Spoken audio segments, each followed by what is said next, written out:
রামায়ণ হলো আদি কাব্য। কারণ রামায়ণ পূর্ববর্তী কোনো কাব্য আমরা পাই না।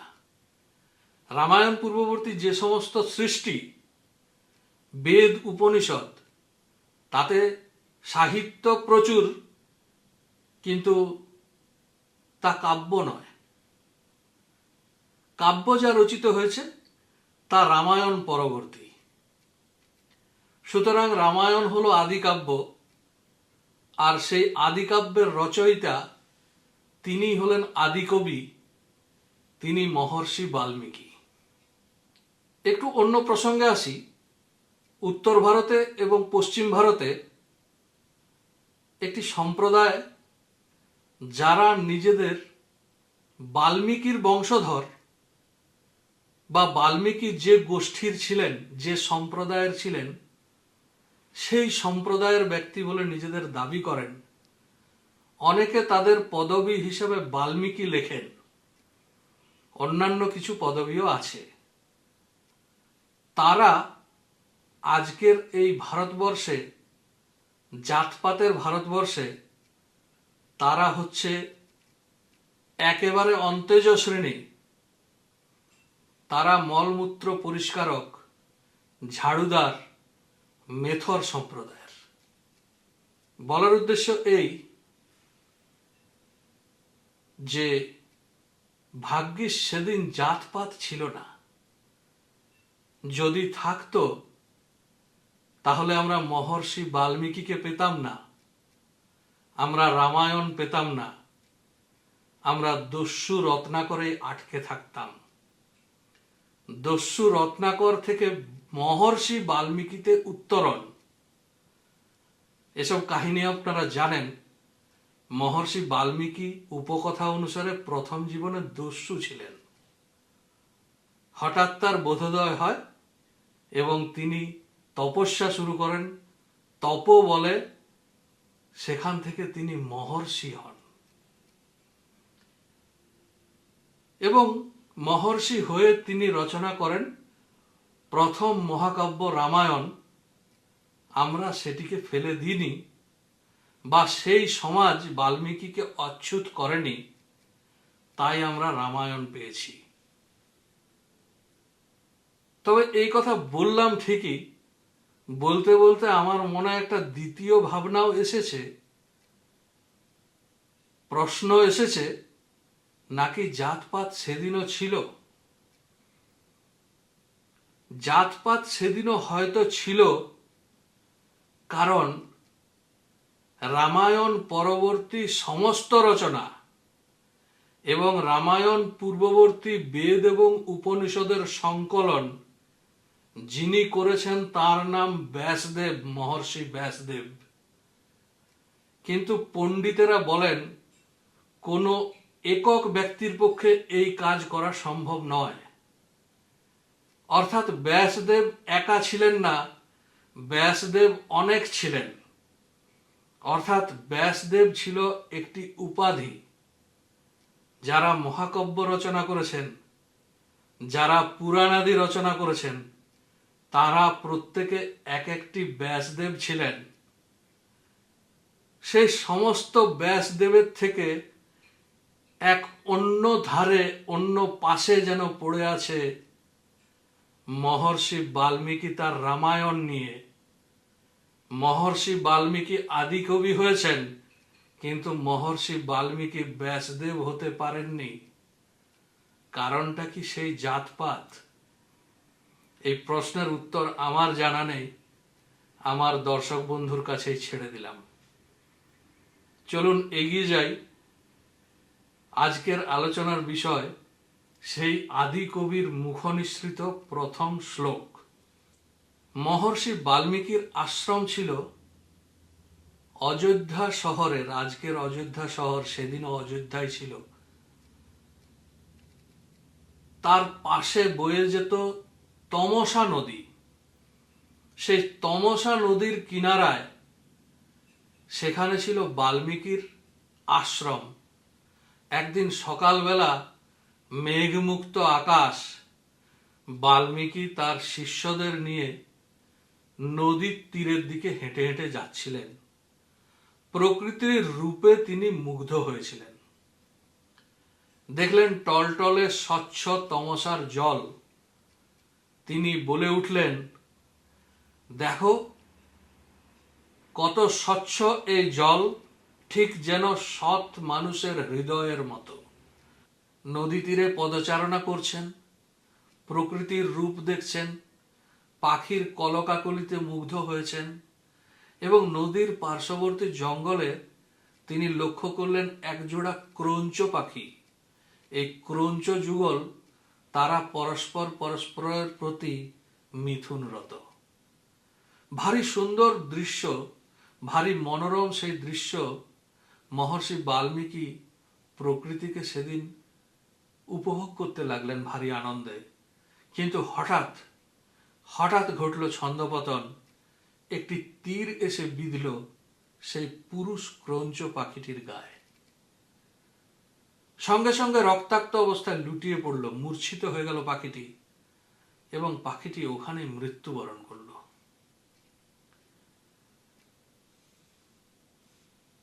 তখনই সেই ঝোপের আড়াল থেকে বেরিয়ে এলো সেই যমদূত, সেই ব্যাধ, সেই শিকারী, যার তীরে নিহত হয়েছে সেই পুরুষ ক্রঞ্চটি। মহর্ষি বাল্মীকি চিৎকার করে উঠলেন, চিৎকার করে বললেন, মা নিষাদ প্রতিষ্ঠান্তম অগম শাশ্বতী সমা যৎক্রঞ্চ মিথুনাদেকম অবধি কামমোহিতম।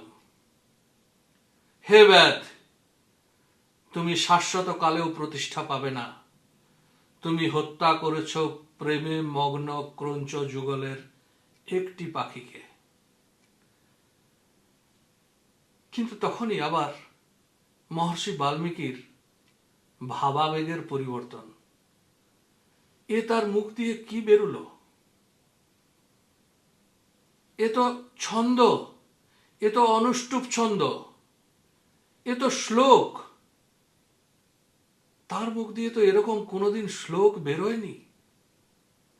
তিনি ছিলেন দস্যু, তপবলে হয়েছেন মহর্ষি, আজকে তিনি কবি হয়ে গেলেন। এ কি করে সম্ভব? এই ছিল মহর্ষি বাল্মীকির মুখনিসৃত প্রথম শ্লোক, যা আমরা পরবর্তীতে রামায়ণে পাচ্ছি। পরবর্তীতে স্বয়ং ব্রহ্মা এসে দেখা দিলেন মহর্ষি বাল্মীকিকে। তিনি বললেন, তোমাকে দেওয়া হয়েছে গুরু দায়িত্ব, তুমি রামায়ণ রচনা করবে। সরস্বতী তোমার হৃদয়ে বসেছেন, তাই তোমার মুখে নিঃসৃত হয়েছে এই সুললিত শ্লোক। তো এই ছিল মহর্ষি বাল্মীকির মুখনিসৃত প্রথম শ্লোক, আদিকবির মুখনিসৃত প্রথম শ্লোক। এখানে দুটো কথা বলে রাখি। এই শ্লোক মহর্ষি বাল্মীকির মুখনিসৃত প্রথম শ্লোক হলেও এটি রামায়ণের প্রথম শ্লোক নয়। রামায়ণে এটি ব্যবহৃত হয়েছে প্রথম কাণ্ড অর্থাৎ বালকাণ্ডে দ্বিতীয় সর্গে শ্লোক সংখ্যা 15।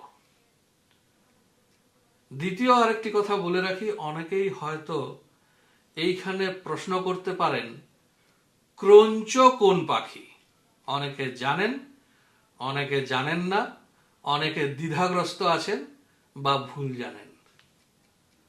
প্রথমত অনেক পণ্ডিত বলেন ক্রঞ্চ, বাংলায় এটিকে বলা হয় কোচ বক। ক্রঞ্চ শব্দ থেকে কোচ শব্দটি এসেছে। এখন এই জায়গাতে আমার একটু আপত্তি আছে এই কারণে, ক্রঞ্চ বকের যা চরিত্রগত বৈশিষ্ট্য, জলার ধারে চুপটি করে বসে থাকে, একে মিথুনরত অবস্থায় দেখা পাওয়ার কোনো সম্ভাবনা নেই। তাছাড়া এই পাখিটির যা রূপ, তাতে কোনো কবির মনে মনে হয় না কবিত্ব জেগে উঠতে পারে। কোচ বক, কোথাও কোথাও এটিকে কুচ বক বলা হয়। এমনটা হলেও হতে পারে এই বক কুজো হয়ে বসে থাকে, তাই কুজো বক, সেখান থেকে কোচ বক শব্দটি এসেছে। যদিও হরিচরণ বন্দ্যোপাধ্যায়, শব্দকল্পদ্রুম সমস্ত জায়গায় বলা হয়েছে ক্রঞ্চ পাখি কোচবক, কিন্তু এটা হওয়া সম্ভব নয়। আরও একটি কারণ হচ্ছে কোনো ব্যাধ এই কোচবক শিকার করে না। না করার মূল কারণ হচ্ছে এই কোচবক আকারে খুবই ছোট হয়, এতে খুব বেশি লাভ হওয়ার সম্ভাবনা নেই, হয়তোবা তীরের খরচও নাও উঠতে পারে। যাই হোক, দ্বিতীয় একটি সম্ভাবনা অনেকে বলেন ডেমোয়েসেল ক্রেন। সাইবেরিয়া থেকে পরিযায়ী হয়ে একদল সারস পাখি আসে, এরা রাজস্থান, উত্তরপ্রদেশ এই সমস্ত এলাকায় ঝাঁকে ঝাঁকে আসে, আজও আসে। এই পাখিটিকে রাজস্থানে ক্রঞ্চ বলা হয়। তারা মনে করেন এই পাখিটি রামায়ণের ক্রঞ্চ পাখি, কিন্তু এইটিও ক্রঞ্চ হওয়ার সম্ভাবনা নেই। এই কারণে এটা এতটাই দলে দলে থাকে, ঝাঁকে ঝাঁকে থাকে, আলাদা করে দুটি ক্রঞ্চ মিথুনরত অবস্থায় যে দৃশ্য বাল্মীকি দেখেছিলেন তার সম্ভাবনা নেই। এবং যে সময় এরা ভারতে আসে সেটি তাদের ওই মিথুনের সময়ও নয়, সুতরাং এটিও ক্রঞ্চ নয়। এর একই রকম দেখতে আরেকটি সারস পাখি আছে যেটিকে ইন্ডিয়ান ক্রেন বলা হয়, সেটিও ওই রকম দলে দলে ঘুরে, কাজেই সেটিও ক্রঞ্চ নয়। এত কিছু বাদ দিয়ে যেটা ক্রঞ্চ, যার সম্ভাবনা সর্বাধিক, সেটি হচ্ছে সারস পাখি, যাকে ইংরেজিতে সারস ক্রেন বলে। এর গায়ের রং হচ্ছে রূপলি বা ছাই রং, মাথার দিকটা টুকটুকে লাল। এই পাখি জোড়ায় জোড়ায় ঘোরে এবং এদের মিথুন দৃশ্য দেখার মতো বেশ অনেকক্ষণ তাদের এই অবস্থা চলে। এবং এই পাখিটি সম্পর্কে বলা হয় যে এদের যুগল অবস্থা এমনই যে একটি পাখি মারা গেলে দ্বিতীয়টি বাকি জীবন একাই কাটায়। সুতরাং এই পাখিটি ক্রঞ্চ হওয়ার সম্ভাবনা সবচাইতে বেশি। সংস্কৃতে একটা শব্দ আছে ক্রঞ্চ বুহ। এটা সেই সময়ের সেনা বিন্যাস, সেনাদের যে বিভিন্ন রকম ব্যূহ মহাভারতে রয়েছে। আপনারা চক্রব্যূহের কথা জানেন, যেখানে অভিমন্যু যে ব্যূহ ভেদ করেছিল, তেমনি একটি ব্যূহ হচ্ছে ক্রঞ্চ ব্যূহ। অর্থাৎ এই ব্যূহতে সেনাবাহিনীর অবস্থান ঠিক তীরের ফলার মতো, যেমন ভাবে ক্রঞ্চ পাখি উড়ে যায়। যাই হোক, আমার মতে ক্রঞ্চ হচ্ছে এই লাল মাথার সারস পাখিটি, যাদের একটির বিচ্ছেদে অপরটি সারা জীবন বিরহে কাটায়। এবং ওই যে মহর্ষি বাল্মীকি যে দৃশ্যটি দেখে ব্যাধকে অভিশাপ দিলেন যে তুমি সারা জীবনে প্রতিষ্ঠা পাবে না, শাশ্বত কালে তুমি প্রতিষ্ঠা পাবে না, তিনি সেই বিরহী ক্রঞ্চির দুঃখে দুঃখী হয়েছিলেন।